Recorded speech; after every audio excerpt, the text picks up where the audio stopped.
Hey everyone, my name is Nolan, and I'm going to be arguing that the United States should continue funding the World Health Organization.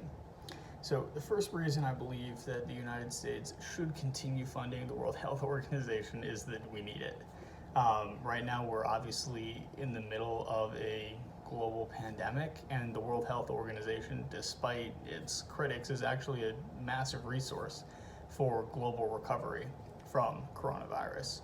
I know there's a lot of critique on the effectiveness of the World Health Organization as a tool to actually combat coronavirus, but if you look at the actual intention of the World Health Organization, what their role really is to be able to investigate, analyze, and ultimately educate and make sure that there is some type of continuity between the globe as we're working towards handling various diseases, in this case, COVID-19.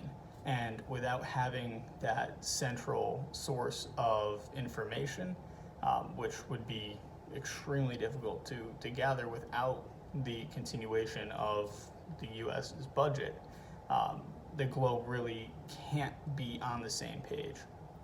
The second reason that I believe we should continue funding the World Health Organization is really just kind of looking differently at one of the reasons that the US might not.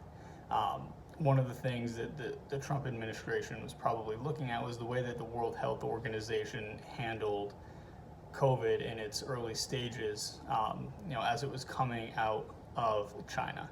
And it could be inferred that China had some type of influence in the World Health Organization not releasing all of the information or not making broad statements on what was happening in China. And it could be looked at that maybe China has some financial influence. Obviously, the World Health Organization is funded by its member states.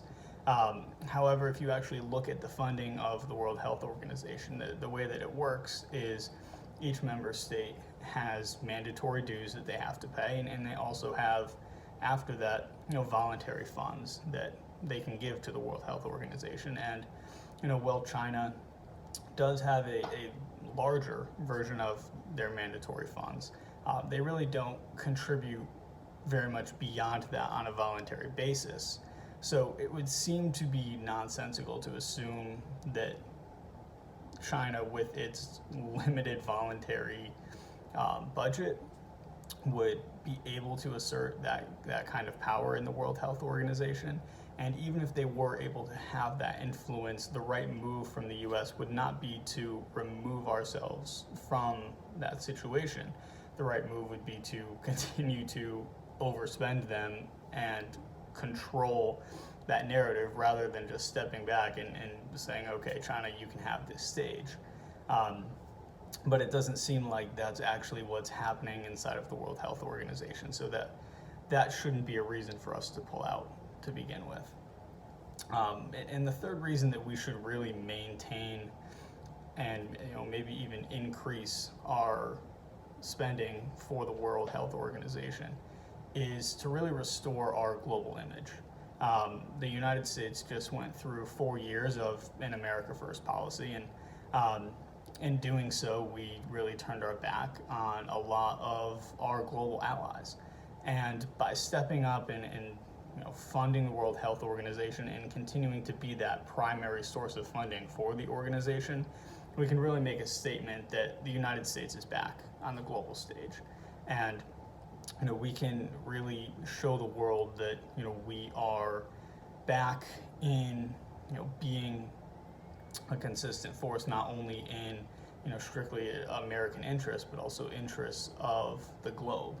And by doing that and really being a leading force in ending coronavirus, which we've been more hands-off on for the duration of COVID, we can really start to rebuild some of that soft power and some of that global appeal that feels like has been leaving the United States. And I think if you were to really take a poll on the global image of where the US is today, I think that we really need to step up in that way and reestablish ourselves as a leader in the world, and reestablishing ourselves as a leader through COVID-19 and utilizing that as a way to show that we're back and we're not going anywhere this time.